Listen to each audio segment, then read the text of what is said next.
facilities and housing, and repurposing or divesting facilities no longer required. So that you're going to see here at Fort Bragg. And I think that's a good thing, and I think there's opportunities. I know there's some already that the city or county has done in terms of these leases, and I can tell you, the Army has been behind the Air Force. The Air Force has really gone crazy at these extended leases in terms of supporting whether it's recreation, whether it's going on base and maintaining the roads, whether it's going on base and maintaining the building maintenance. There's a lot of opportunities because the Army should be in the business of fighting our wars and not taking care of buildings, cutting grass, running recreational facilities. So there's a lot of opportunities, I think. That concludes. I will want to say one thing that if I can find it here, that I talked to about 700 veterans the other day, and I was telling them some things, and I said, I bet you don't hear about any of this in the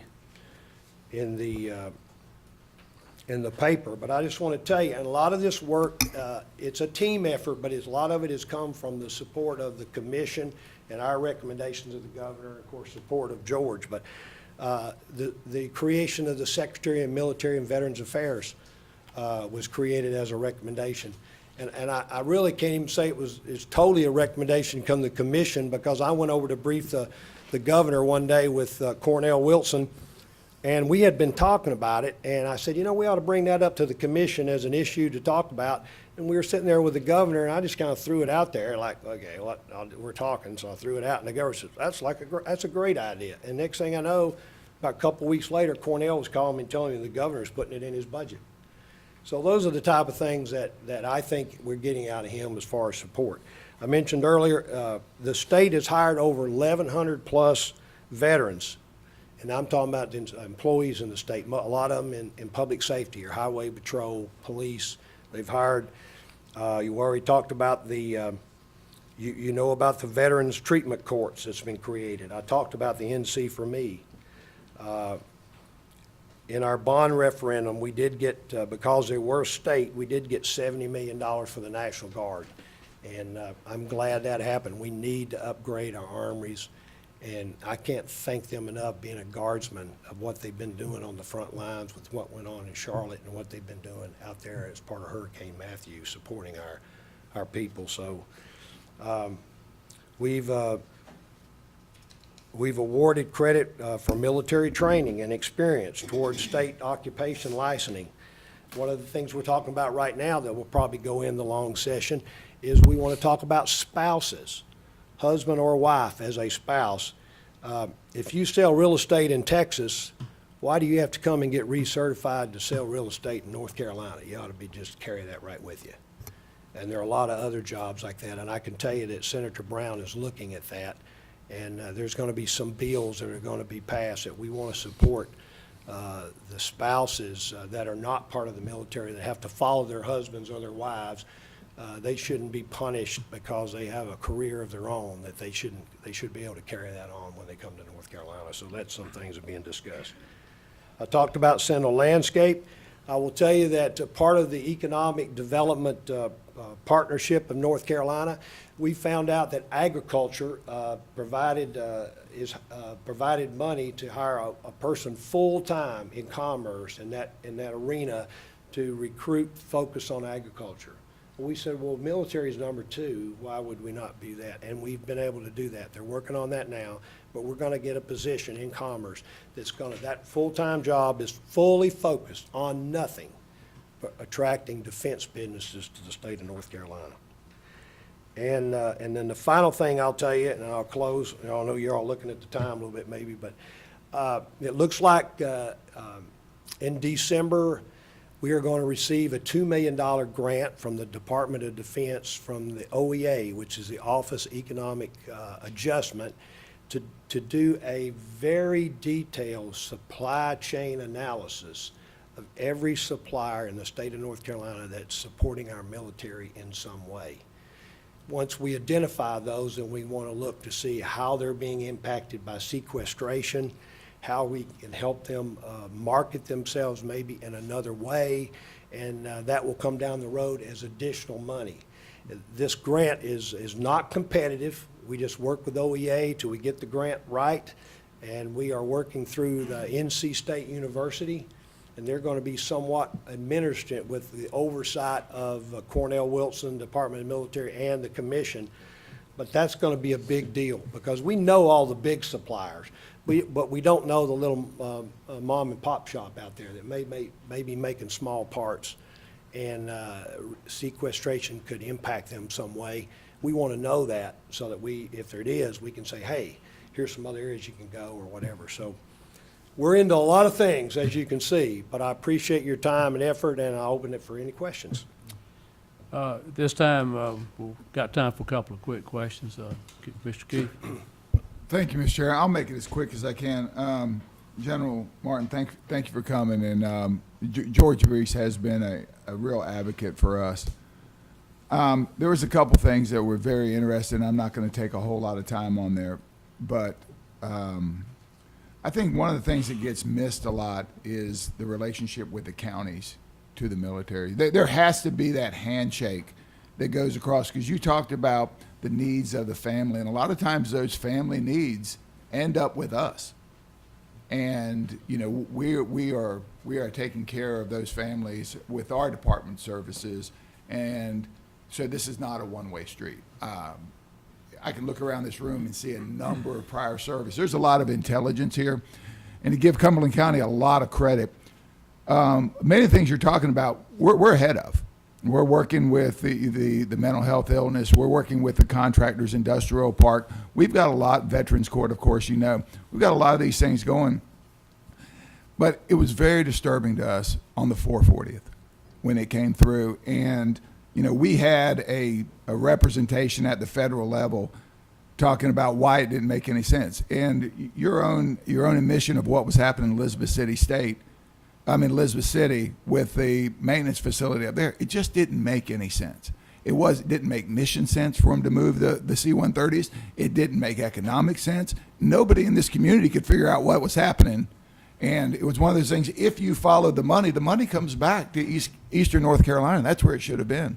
But I don't know what we could have done better. And I don't know how much involved you were on there.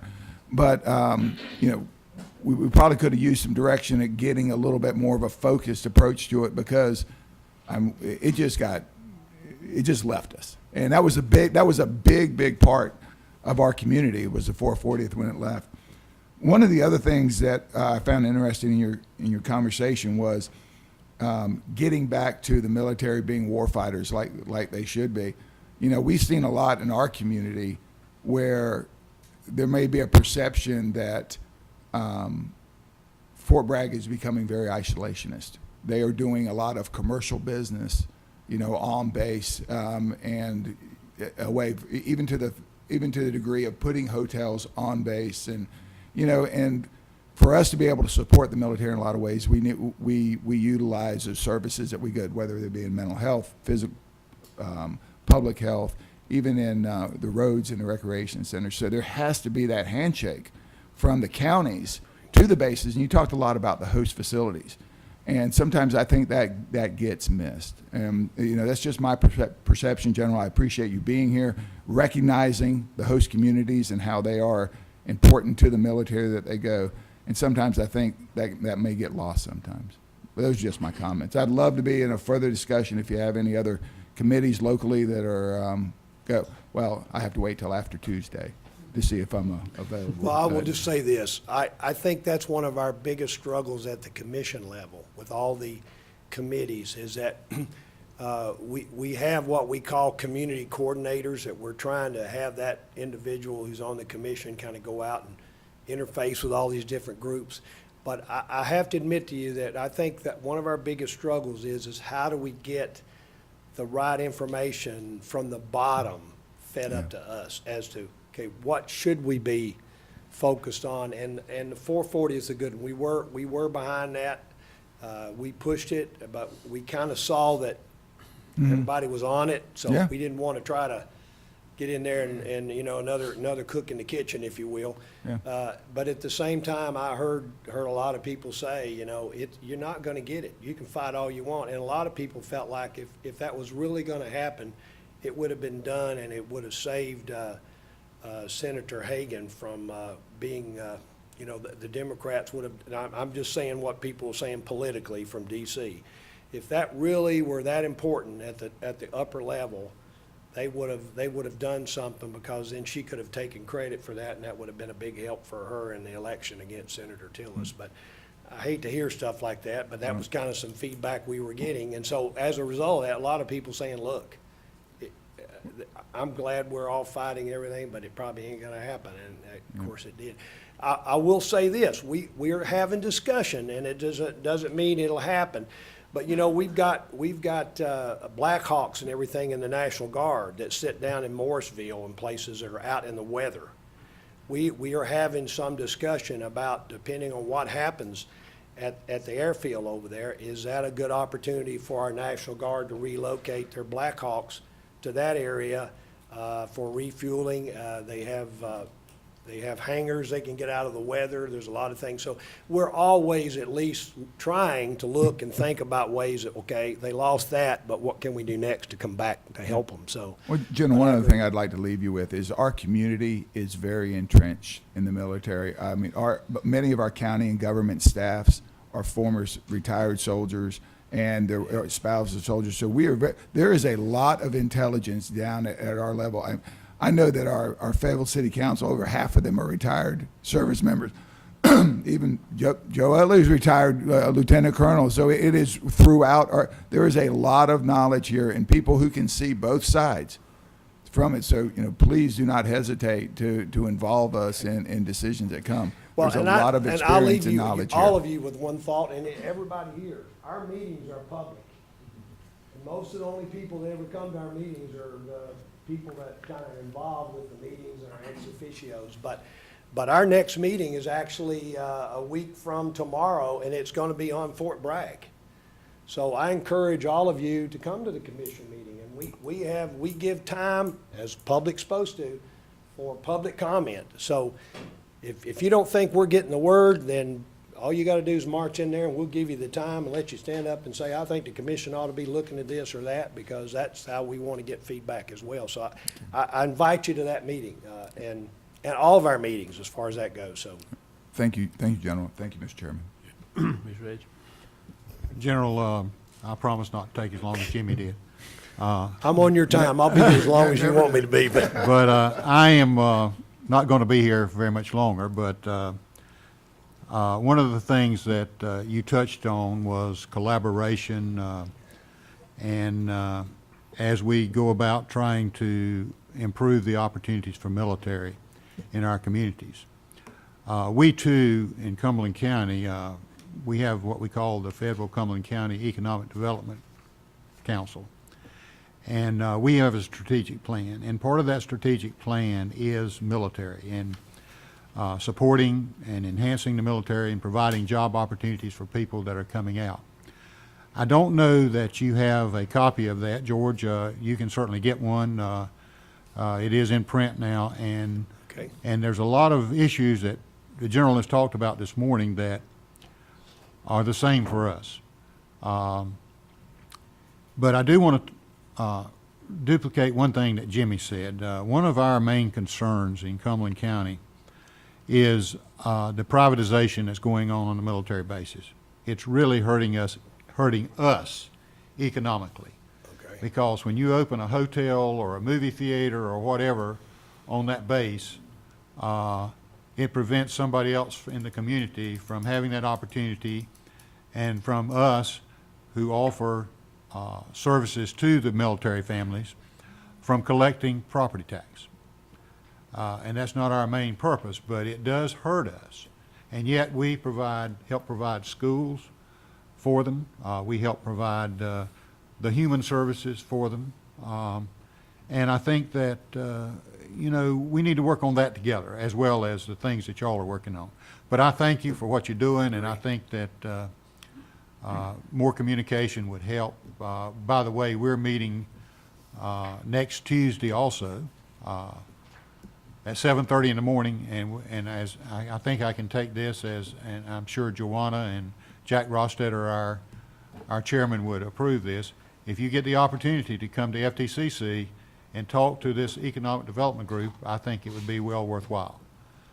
So as we move forward, we're trying to do the same thing you're trying to do. Thank you so much for being here. Thank you. Appreciate it. Anything else for the general? General, thank you so much. We certainly appreciate everything that you guys are doing up there, and we want you to know that we will strive to remain the most military-friendly community in the world. Thank you, Mr. Chairman. We thank Appreciate it. George, thank you for all you do too, brother. Ms. Cannon, Yes, sir. Mr. Chairman, item number 3 is the consent agenda. do I hear a motion? I'll move to approve the consent agenda. Moved and seconded, in discussion? All in favor? Unanimous. Okay. Item 4? Mr. Chairman, item number 4 is an item of business. Consideration of the proposed schedules, standards, rules, and timeline for the 2017 property tax revaluation process. And I'd like to recognize our tax administrator, Mr. Joe Utley. Thank you, Mrs. Cannon. Good morning, Mr. Chairman and members of the Board of Commissioners.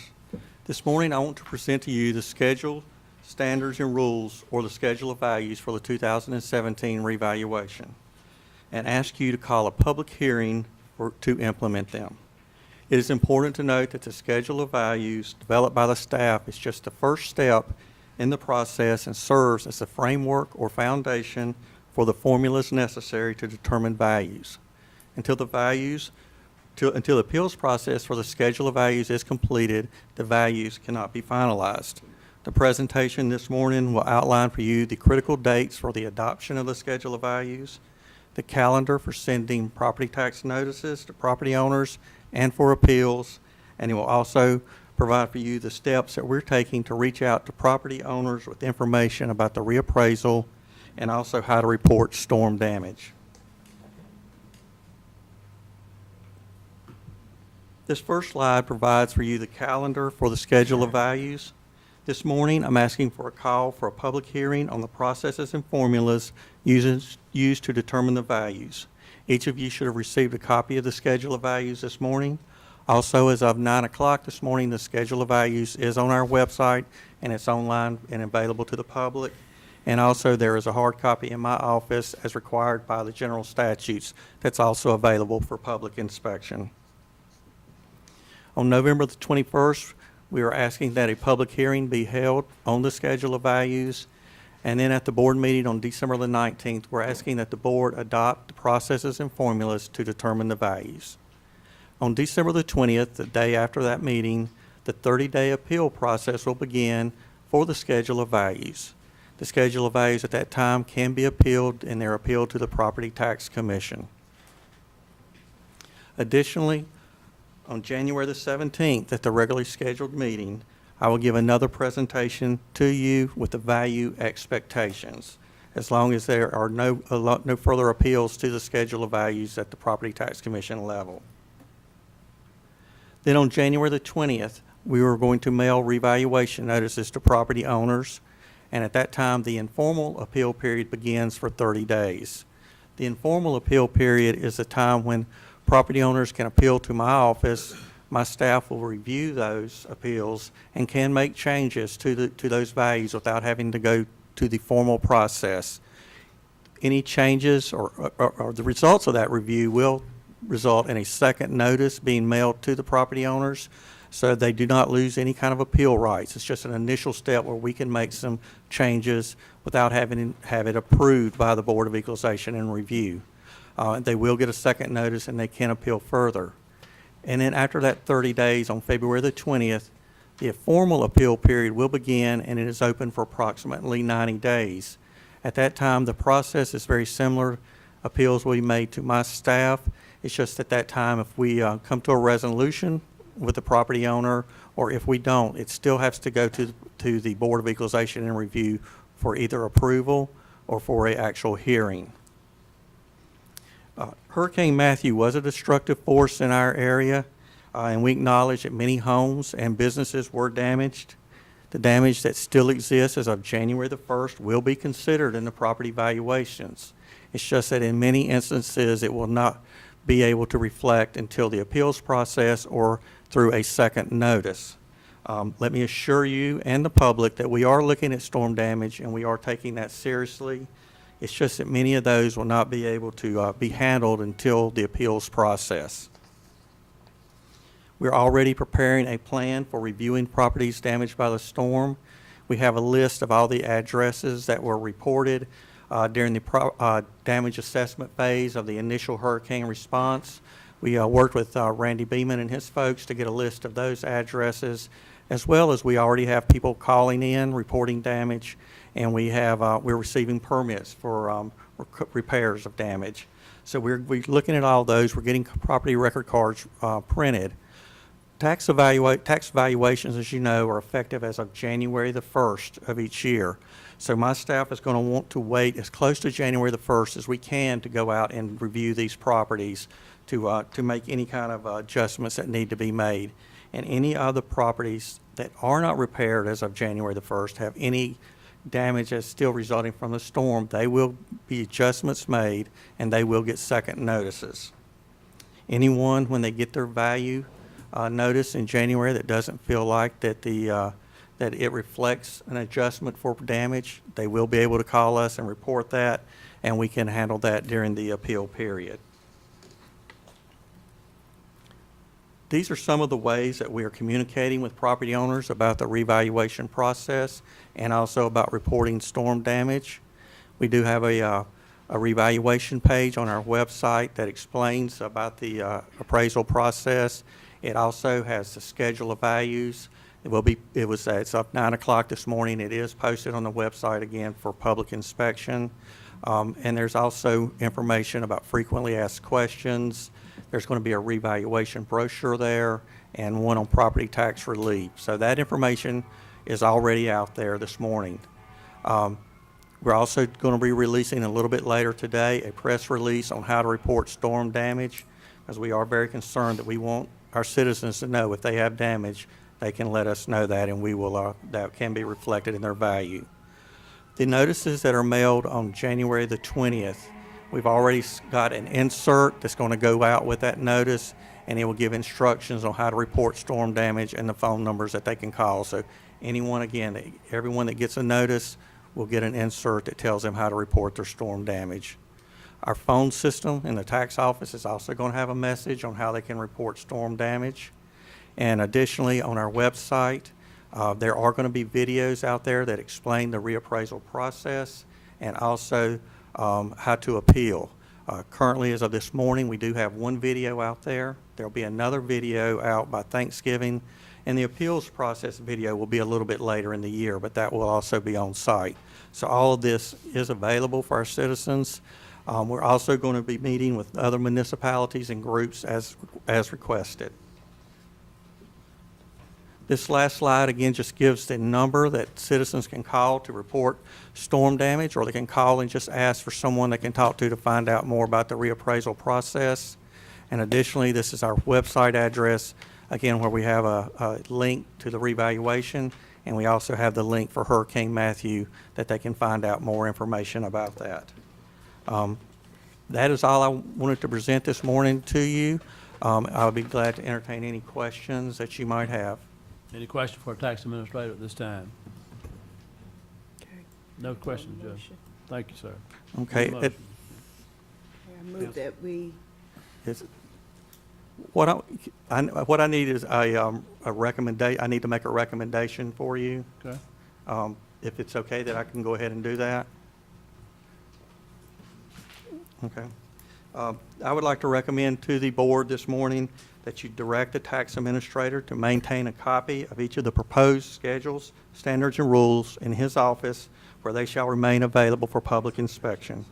Also, I would like for you to direct the tax administrator to publish in a statement in a newspaper having general circulation in the county that states the proposed schedules, standards, and rules to be used in appraising real property in the county has been submitted to the Board of Commissioners and is available for public inspection in the assessor's office, located in the Cumberland County Courthouse at 117 Dick Street, 5th floor, room 570, And finally, that a public hearing on the proposed schedules, standards, and rules shall be held by the Cumberland County Board of Commissioners at their next regularly scheduled meeting on November 21st, 2016 at 6:45 PM.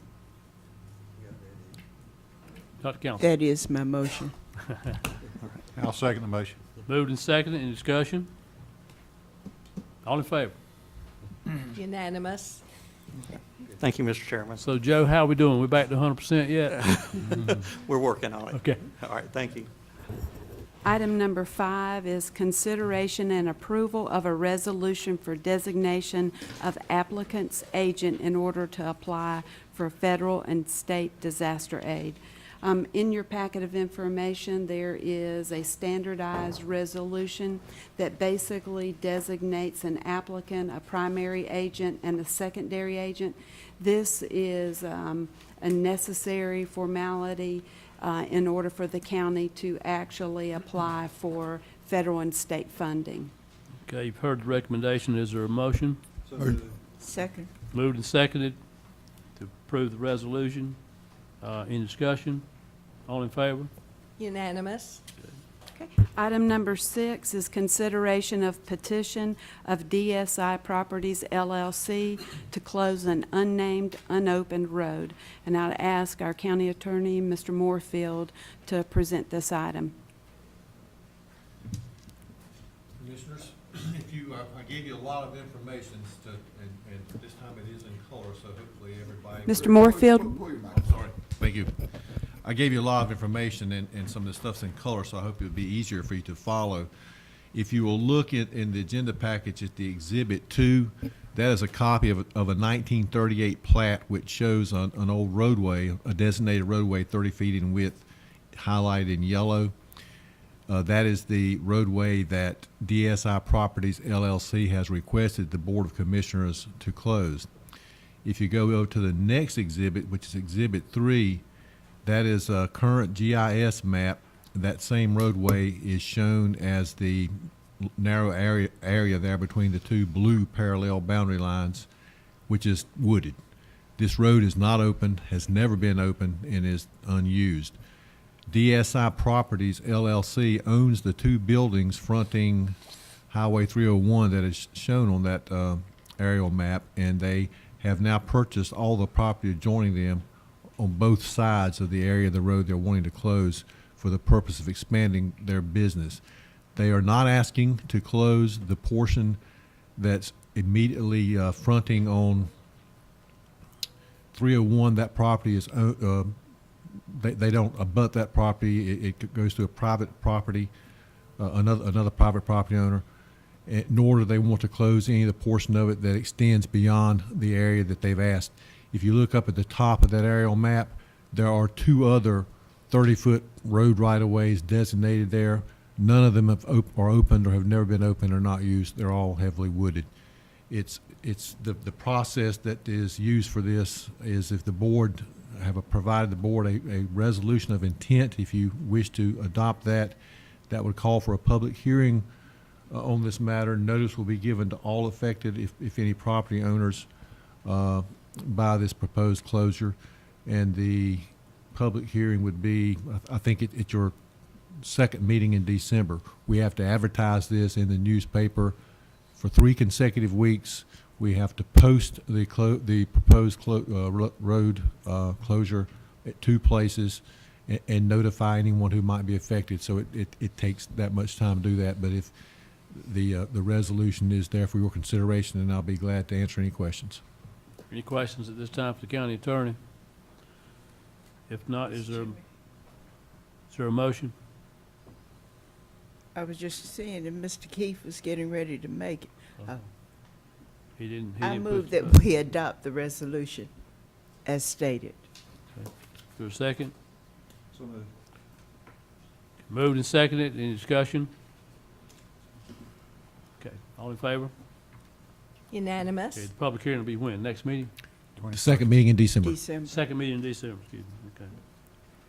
Next item. Okay. Item number 7 is consideration of Department of Transportation recommendation to add Oilseed Drive to the state secondary road system. Also in your packet is a letter from the Department of Transportation, basically recommending that Oilseed Drive, it is a new drive that has been constructed near the Cargill plant, and they are seeking the board to concur in this recommendation to add it to the state secondary road system. Okay, is anybody here